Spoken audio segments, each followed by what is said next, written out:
I made a mistake in recalling the events of 12 years ago. It did not take long to hear from some brave men and women in the air crews who were also in that desert. I want to apologize. Over the last several years, I've made substantial donations to dozens of charities, including the Clinton Global Foundation. Those donations were a matter of public record, but I should have made additional disclosures on air when we covered the foundation. And I now believe that directing personal donations to that foundation was a mistake. I should have gone the extra mile to avoid even the appearance of a conflict.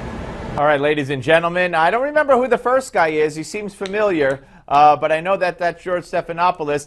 Kurt Schlichter joins us, trial lawyer, columnist at Breitbart.com and townhall.com. Kurt, great to see you. So your piece at townhall.com, let's celebrate the death of the mainstream media. A little overstated in the headline, perhaps?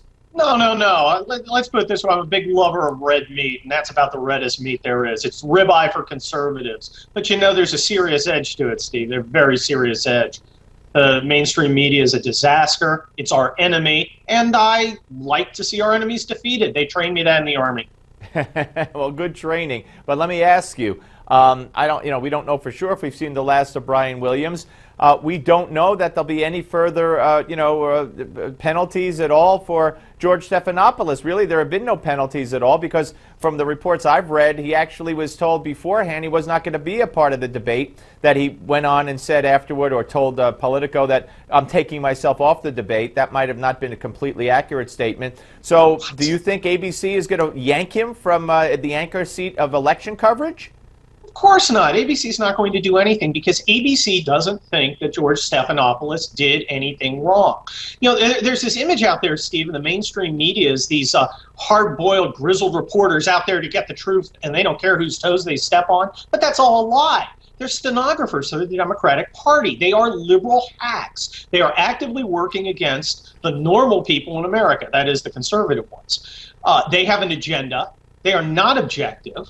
And they don't think George Stephanopoulos did anything wrong pouring dough into the Clinton slush fund. They think that was a good thing. They're just unhappy that they got caught.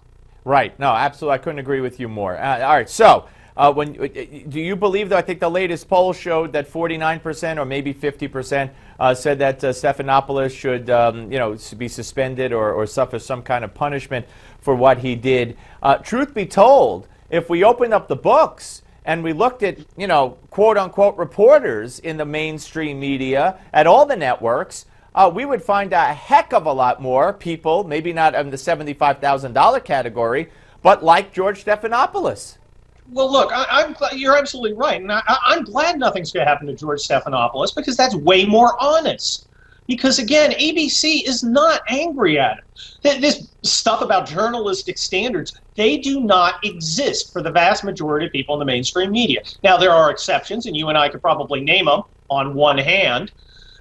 But the fact is, to suspend George Stephanopoulos is simply to try and disguise what is an active agenda by the mainstream media. They support Hillary. They want her to win. They're actively working for her. And to suspend George Stephanopoulos is just as dishonest as what George Stephanopoulos did. They should be open about who they are. Yeah, no, I couldn't agree with you more. And by the way, that pathetic, lame question about Sidney Blumenthal yesterday when they had an opportunity, something like old friends, why you take, old friends, instead of saying, hey, Blumenthal was turned down but to be in the State Department by the Obama administration, and you communicated with them anyway. But they have no desire to ask that. Hey, Kurt, always great to talk to you. Thank you very much. Eleanor Clift is next, folks, and I guarantee you won't want to miss this interview. Don't go away.